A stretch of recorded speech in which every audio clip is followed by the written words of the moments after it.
The fifth episode in a 10-episode series, Spooked Ireland visits Wicklow Gaol in County Wicklow, with Spooked Ireland having taken over our Friday nights in the run-up to one of the spookiest nights of the calendar year. What has Spooked Ireland been telling us about the other side of Ireland that most of us are used to hearing whispers of in stories? We're going to approach the Spooked Ireland series from a purely fact-based and reasonable assumption based on common knowledge and societal intelligence. Due to this approach, it is hard to either prove or disprove any of the personal experiences that are presented in the Spooked Ireland series. The fifth episode aired on Friday 27th of October 2023, the last Friday before the spookiest night of the year, and is based at Wicklow Gaol in County Wicklow.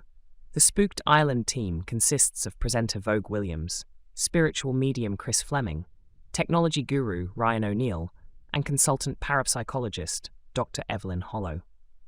Locally known as the Gates of Hell, Wicklow Gaol was built in 1702 due to the existing jail in the Abbey grounds being in very bad condition. The Spooked Ireland team, led by Vogue Williams, states their aim as Vogue Williams invites American medium Chris Fleming and his team to investigate a spike in paranormal activity across Ireland. With exclusive access, they uncover the mysteries, myths, and murders behind some of Ireland's most haunted locations. Life in Wicklow Gaol was not nice at all, described by some as harsh and horrendous. One can only imagine being locked in an overcrowded cell with some of the most vile characters in society at the time. It's stated on the Wicklow Heritage website, linked at bottom of article, that most of the prisoners, except for the condemned men in the basement, were held in a large cell space which housed women, children, rapists, lunatics, highwaymen, footpads, thieves, robbers, burglars, untried murderers, rustlers, bad debtors, smugglers, and villains of every hue and type. Those prisoners who had finished a sentence had to pay the jailer a gratuity or garnish to exit the jail. In a voiceover, Chris states that the jail is open to the public now, but seems to infer that because of being open to the public, that there has been a recent increase in paranormal activity reported by staff. Chris breaks the news to Ryan and Evelyn that Vogue won't be attending the investigation of Wicklow Gaol due to Vogue unfortunately having COVID. Additionally, Chris goes on to tell Ryan and Evelyn that both staff and public visitors have seen and experienced paranormal phenomena at the jail.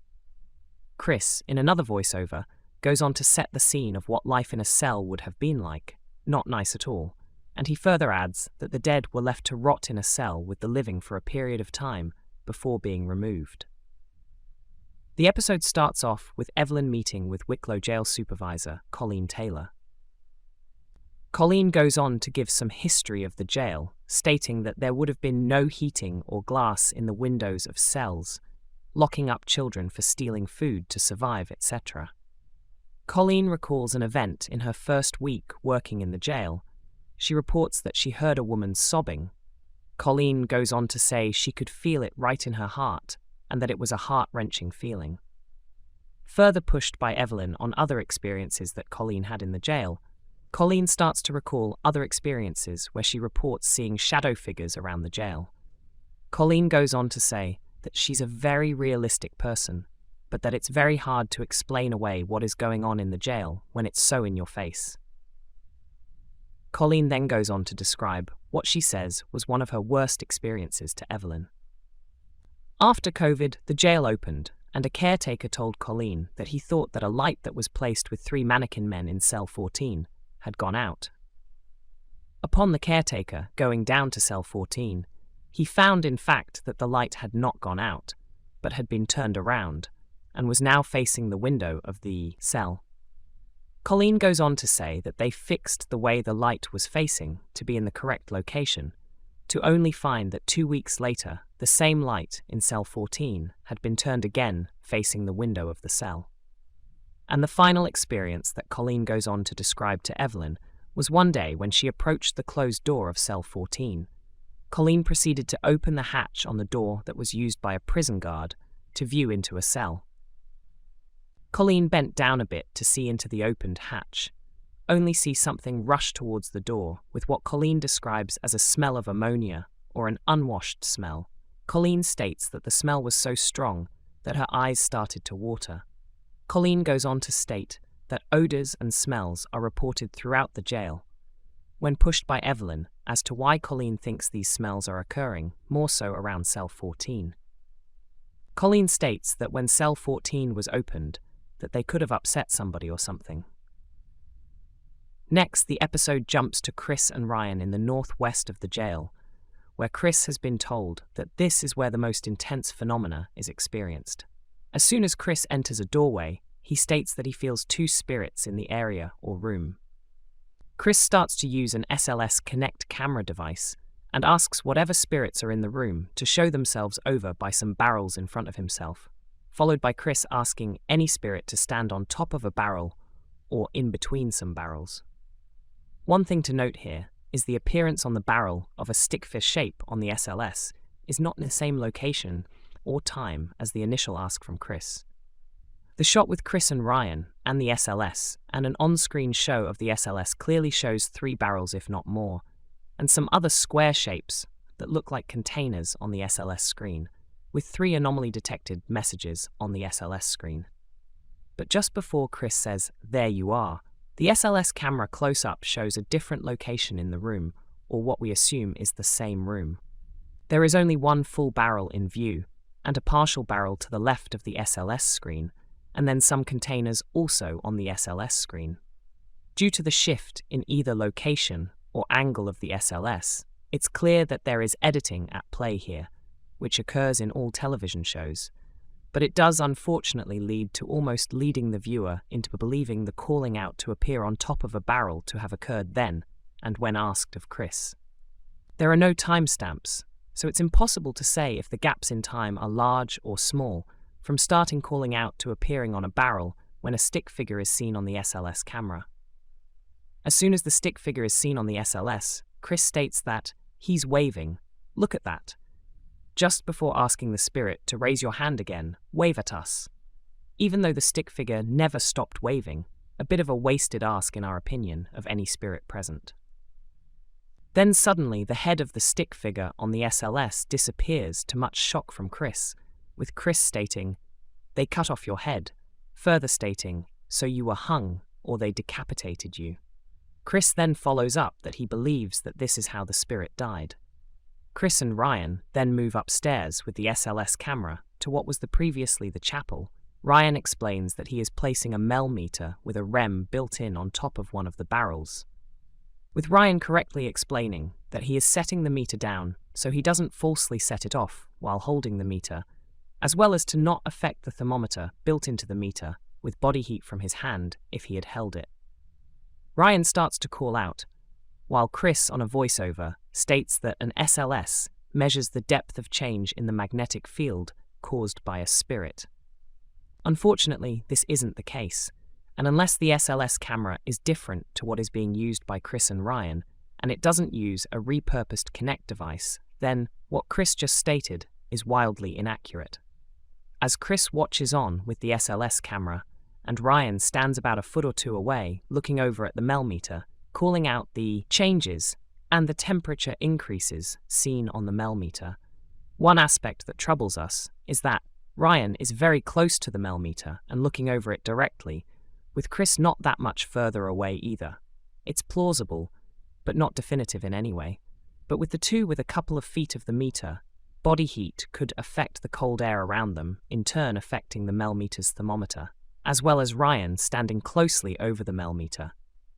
Air that is heated up to internal body temperature, being exhaled out in the direction of the mel meter, could cause inaccurate readings to say the least. Further to being in a cold environment and breathing warm air in the direction of the mel meter, cold environments can increase your breathing rate, causing you to exhale more warmed air at a faster rate than compared to being in a warmer room. When you are exposed to cold air, especially if it's very cold or dry, the airways in your respiratory system may constrict. This is known as bronchoconstriction, and it can result in a sensation of breathlessness and an increased effort to breathe. We see the headless stick figure popping in again on the SLS camera in the air beside Ryan, before the stick figure jumps to being on the barrel that the mel meter is on. Chris states that they need to follow up as to what ways or methods prisoners died in the jail. Ryan proceeds to place an audio recorder down on the barrel beside the Mel meter and starts to ask any spirits present, stating this is the spirits changed to talk to them. Ryan then goes on to state that it turned it off, in reference to something turning the audio recorder off. Unfortunately, it's impossible to verify or discredit, as we can't clearly see if the audio recorder was on prior to the claim that it was turned off. Ryan is taken aback a bit, as he states he's a bit blown away that a spirit could have touched the recorder and turned it off. As Chris and Ryan proceed to move down the stairs into the hold of the ship, Chris states he hears a noise, which is claimed to sound like chains, with a voice off camera stating it came from downstairs. Chris and Ryan continue down the stairs. The episode jumps back to Evelyn, Chris and Ryan meeting up to discuss what they have found so far. Next, the episode jumps to Sarah Duffy talking to Evelyn about her experiences in the jail. Sarah goes on to state she has seen a shadow in the waiting room, across from the ticket office. Sarah goes on to say she was overcome with a terrible feeling of sadness as well. Sarah goes on to basically state that she feels watched and followed while in the jail. Sarah goes on to say, maybe due to the spirits being of Christian fate in life, and not getting last rites, that they can't move on, possibly. Sarah goes on to describe another experience where she felt what was like somebody pushing down on her shoulders. Evelyn looks at the corridor where Sarah stated she had one of her experiences. Unfortunately, Evelyn uses a K2 meter, going on to say that the K2 is one of the most basic pieces of equipment in the paranormal. She doesn't go much further than that, and states what the K2's intended use is, though. On a close-up of the K2 meter, we can see that the green lights start from right moving to left, and on closer inspection, we can see that the writing on the K2 is back to front. This indicates that there is clearly some editing in the video. We are just pointing out that edits do happen, for legitimate reasons, and that viewers need to keep in mind that what they're seeing on screen might not always be a true reflection of how the original recording was captured. As Evelyn talks about spirits and last rites, the K2 seems to be triggered once or twice, followed by a voiceover with Chris stating that he believes the contact was prisoners looking for their last rites. Chris goes and meets up with paranormal investigator Nigel, who believes he has made contact with a previous guard from Wicklow Gaol. Nigel goes on to tell Chris that one night after a tour, he was outside and saw an apparition that, he said, looked like a guard. The apparition is said to just have stood there looking at Nigel. Nigel goes on to further state that they have seen shadow figures at the gate. Nigel goes on to answer a question from Chris about when was the most recent activity captured, with Nigel saying, 2 weeks ago, in the form of an EVP, with the EVP reported to having been from an aggressive spirit. Nigel was in the dungeon with 2 other colleagues. As they were laughing, they heard boots above their heads on a roof floor that is stated to be solid concrete. Nigel goes on to state that the boots were stomping and making their way to the top of the stairs that Chris and Nigel had just come down. Nigel goes on to state that there was nothing upstairs and no one else was in the jail at the time of the boots being heard. Nigel brings Chris further into the dungeon and starts to explain that as he was just leaving a cell one time, he states that he heard what he described as a short, aggressive growl, with Chris jumping in to suggest that the growl was a male spirit trying to scare Nigel, with Nigel confirming what Chris just said. Upon Chris asking Nigel if there are any other areas they should investigate, Nigel suggests the harbour, where Nigel states is where some of the prisoners were buried that either died or were hung at the jail. Due to no space at the jail, the bodies were disposed of at sea by being thrown overboard. The episode now jumps back to Evelyn, who is said to have uncovered evidence of a cruel prison guard that worked at the jail at some stage. Evelyn goes on to tell of stories that suggest there was a very tall prison guard at the jail. The guard's preferred form of torture on prisoners was to create a noose, put around a prisoner's neck, lift the prisoner up by the noose, and walk with them, essentially strangling the prisoner as the guard walked. Next, we're back with Chris and Ryan, who have rowed out in a small boat into the harbour to see if they can capture anything. Chris states that they are using a K2 meter to monitor the EMF and an app, which Chris suggests helps spirits to communicate. With regard to the K2, we have talked about it many times before, and our stance of it is very clear. There are other articles here you can read on the K2, linked at bottom of the article. But secondly, to suggest that an app helps spirits to communicate is a bit of a reach, as there is no supporting evidence to date to confirm or deny this statement. Chris and Ryan start an EVP session, with Ryan calling out, and there is a spirit on cue to have a chat. There is a good bit of talk about the gates of hell and not wanting to go back. Chris states that he sees someone from the shoulders up in the water watching them. As Chris asks if the spirits are still here, as this area became their grave, he then asks the spirit to light up the K2 meter. During this whole EVP session, we do see the K2 light up at various times, but specifically twice before break of the episode and just after it. In 2 instances, Chris states that the K2 just lit up. Both times, the K2 was on camera and clearly didn't light up. Possibly due to the way the show was edited, but it leads us to believe the audio heard doesn't correlate with the video seen on screen at that particular moment.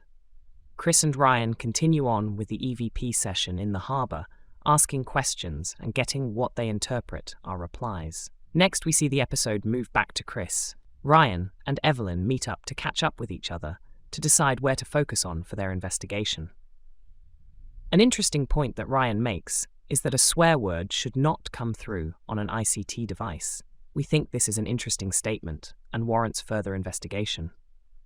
We next see Chris return to the courtyard, where in a voiceover, Chris states the smoking guard was seen just 2 weeks ago. We believe this to be slightly inaccurate from what we've seen earlier in the episode. Nigel talks about an experience he had seeing a smoking guard in the courtyard at some stage. But 2 weeks ago, Nigel stated that he captured an EVP. Possible we aren't told the whole story, and final editing cut out the last bit of context. Evelyn and Ryan return to where the DR60 reportedly was turned off earlier. As Ryan tells Evelyn about what happened, a REM pod goes off. At this point, the REM pod goes off again, so they place some cat balls beside the REM pod, which are toys that amuse cats due to the balls lighting up when moved about by a cat. The idea behind the cat balls is that if something is there, it can move the balls and light it up. A good idea for an experiment. One problem with the cat balls, there is absolutely no information on the sensitivity of the balls, and I think it's safe to assume that all the balls are not calibrated the same, so the sensitivity would be different for each. But again, there is no information on the sensitivity of any cat ball toy that we're aware of. As Ryan and Evelyn move back from the barrel, the K2 is stated to have lit up, and the REM pod goes off. Just as Ryan is explaining this, we see a cat ball light up. The cat ball, we think, can be ruled out due to the old creaky wooden floorboards, and the camera person clearly moving about, as well as Ryan and Evelyn walking back and forth. There is a very good chance the cat ball was set off by small vibrations in the floorboards being stepped on that run under the barrel. The K2 and REM pod, without further details or information, we can't further verify or dismiss the claims of a surge in the area that Ryan states. Ryan goes on to state that the area they are in is extremely cold, an uncomfortable coldness. From having spent time in Wicklow Gaol at different times throughout the year, as well as at day and night, we can confirm it's just the location that is bitterly cold. Very doubtful that the bitter cold that Ryan talks about is anything paranormal. The episode jumps back to Chris in the courtyard to try and make contact with the spirit of a guard that is reported to have been spotted in the courtyard previously. We see Chris get out the SLS Connect camera again. Side note, but we notice that the SLS software is running on a Windows-based tablet, for anyone interested. Chris goes on to start using the SLS camera. He interestingly states that when the color changes from blue to red, that it's close to something being there. We'd be interested to follow this up as a point of investigation on the SLS, as we've always wondered what the different colors mean, or if they have any official meaning. While Chris is asking for the guard to show itself at the top of the stairs, we eventually see a stick figure appear, where Chris asks. Chris then takes out a mobile phone to use the GhostTube app. As some words come through on the GhostTube app, Chris appears to become emotional on camera. We next see Ryan go to cell 14. Upon arriving in the cell, Ryan asks if anyone has been in there, going on to state he smells perfume. One of the female members of the crew chimes in, appearing to smell herself on camera to see if the perfume smell is from her. As she walks into the cell, she appears to be surprised by the strength of the perfume smell. In relation to any paranormal investigation, it's good practice for anyone attending to not use anything that smells prior to an investigation, as smells are commonly reported in some paranormal experiences, and you don't want to create potential false events that are later claimed to be actual spirit involvement. While in cell 14, Ryan turns on the Franks box. He has to see if he can capture any potential communication with any spirits in the cell or surrounding area.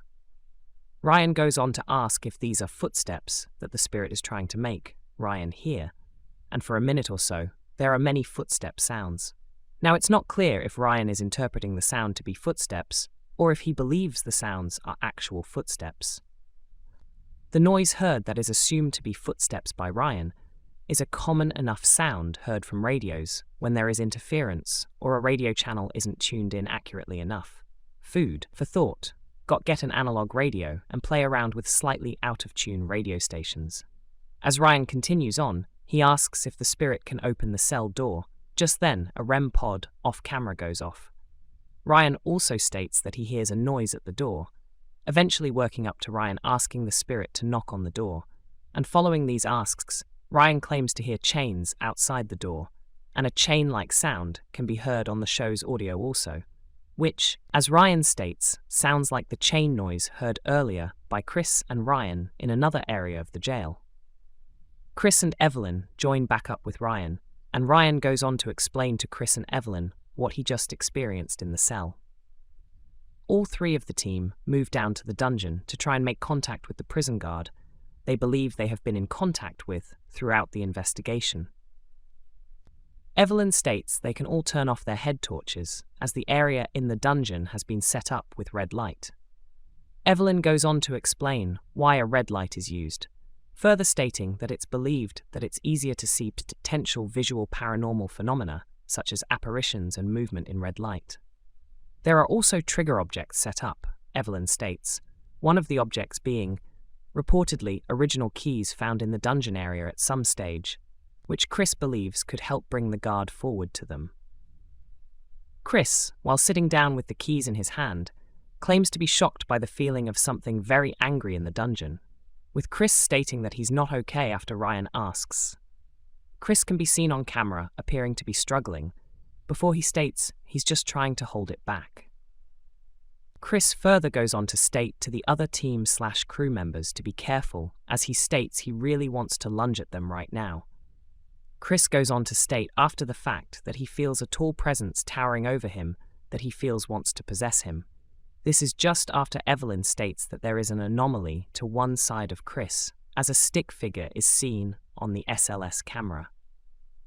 Just after this, we see another shot of the SLS camera, and interestingly enough, the stick figure is caught in over Chris's body.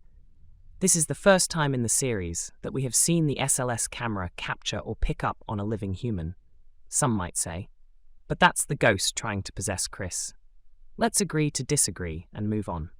As Chris is talking about what the prison guard did when he worked at the jail, the camera goes to Ryan, who points out something asking if it's moving. Evelyn chimes in stating she didn't move it. We now see what Ryan was talking about. A device that was used to shackle a prisoner to the wall for whatever reason, if the guards even needed a reason. The camera jumps back to Chris, with Evelyn saying that the SLS picked up the stick figure behind Chris. Next, Chris starts to shake the keys in his hand to see if it causes or provokes a reaction. Ryan jumps in to say that the noise of the keys clanging sounds similar to the chains Ryan and Chris had heard earlier in the investigation. Chris starts to talk to the spirits, asking if they want last rites. Chris starts to give last rites, while noises come over the Frank's box. A very squeaky noise is heard, and Chris states it is the prison guard realizing what he has done. Chris states that the guard sees all other souls at peace, and the guard is tormented by what he has done. Ryan states he has never heard that noise, and then "it's done" is heard over the Frank's box, with Chris on a voiceover stating that they have gotten confirmation that any spirits that could have crossed over. This pretty much wraps the episode. We don't have a lot of thoughts about this episode. We see a lot of similar investigation methods, similar responses as seen on many an investigation. There is nothing that stands out as spectacular, which is rarely the case on any paranormal investigation. We will have a final overview review of the series after our episode 10 review, which will touch again on things we've already covered, like the K2, the SLS, etc. Another great location showcased to the world, and another reason for anyone that hasn't been to Ireland to visit. We look forward to getting into review number 6 for the next episode, which is based at the Ailwee Caves, the Burren, County Clare.